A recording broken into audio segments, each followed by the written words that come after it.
कपड़े धोने वाली बहू। शादी के पहले से ही विभा को कपड़े धोने का बड़ा शौक था। कभी नल के नीचे तो कभी तालाब के पास। अरे मेरी नीली वाली लुंगी नहीं दिख रही है। विभा की अम्मा कहाँ रखी है लुंगी? अरे वो तो विभा ने परसों ही धोकर रखी थी आपकी अलमारी में। देखो वहीं होगी। वो ना मैंने आज धो दी, मुझे लगा कि गंदी हो गई होगी। अरे कैसे गंदी हो गई थी? उसे तो मैंने पहना भी नहीं। हे भगवान, इस लड़की के कपड़े धोने की आदत से परेशान हो गया हूँ मैं। जितना तो घर में राशन नहीं आता, उससे कहीं ज्यादा डिटर्जेंट पाउडर का खर्चा है। इसकी शादी करवा दो, शादी जाए अपने घर में ही करे काम, फिर चाहे घर के कपड़े धोने हो या पूरे गांव के। हाँ ठीक बोल रही हो, देखता हूँ मैं कोई लड़का। वो दिन भी आ जाता है जब विभा को देखने लड़के वाले आ जाते हैं। लड़की मुझे अच्छी लगी। होने वाली सास कहती है, बेटी अगर कुछ पूछना है तो पूछ लो। वैसे तो हमारी लड़की बहुत ही शर्मीली है, जो बोल दो वो मान लेती है, इसे क्या पूछना होगा। अरे कैसी बात कर रही हो माँ, मुझे इन लोगों के घर रहना है, सवाल तो कई है। हाँ हाँ बेटा पूछ लो ना, क्या पूछना है। आप लोगों के घर कपड़े कौन धोता है? सास का मुंह बन जाता है। देखो अगर तुम ये कहना चाहती हो कि तुम्हें कपड़े धोने नहीं आते तो सुन लो, कपड़े मैं ही धोती हूँ, लेकिन तुम्हारे आ जाने के बाद मैं रुमाल तक नहीं धोऊंगी। तो चुप रहना भाग्यवान।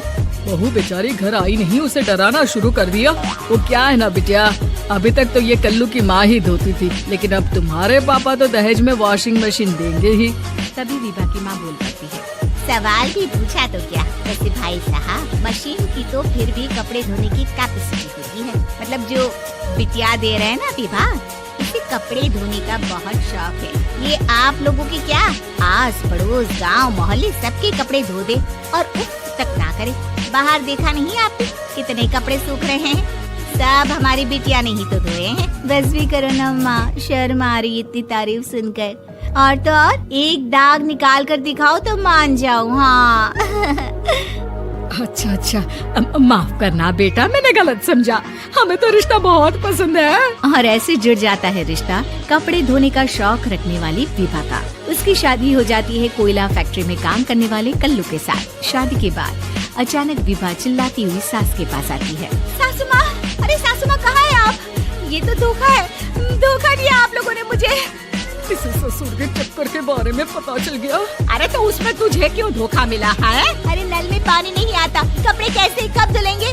अच्छा तू पानी नहीं आ रहा उसकी बात कर रही है। तो आपने क्या सोचा? कुछ नहीं। अच्छा तेरी माँ ने कहा था कि कपड़े धोने का शौक है, तुझे याद आया मुझे। शौक बोलकर कपड़े धोने वाले मेरे जुनून को कम ना आके सासू माँ, कपड़ा धोना मेरा गुरूर है। तभी पति भी वहाँ आ जाता है।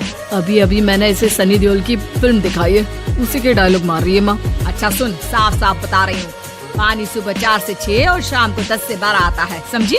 विभा टाइमिंग सुनकर हैरान हो जाती है। ये क्या भूतों का मोहल्ला है? सुबह 4 बजे उठकर कौन कपड़े धोता है? 4 बजे टंकी में पानी जाता है, फिर सारा दिन धोना ना, किसने मना किया?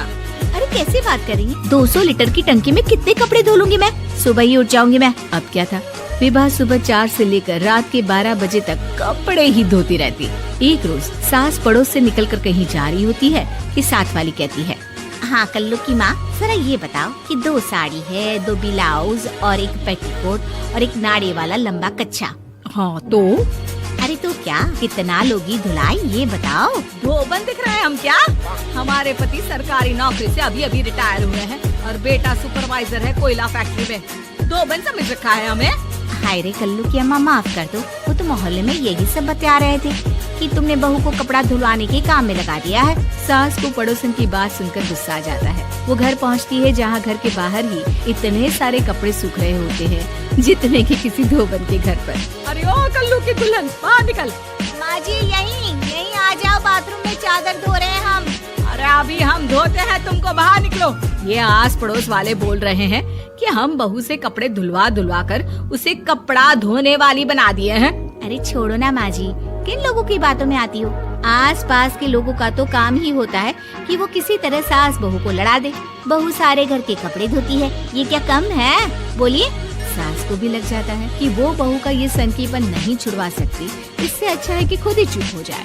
एक रोज सास और बहू मंदिर जाते हैं, जहाँ सास की साड़ी वहाँ खड़ी भीख मांगने वाली से मिलती है। माँ जी क्या बात है? आपकी की साड़ी उस भिखारन से कितनी मिल रही है ना।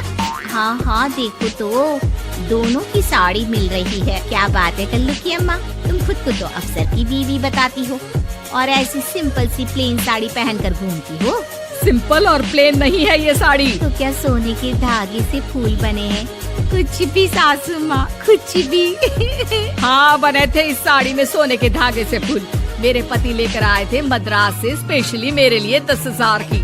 ताहे भाई साहब इस भिखारन के लिए भी सेम टू सेम साड़ी लेकर आए होंगे 10,000 की।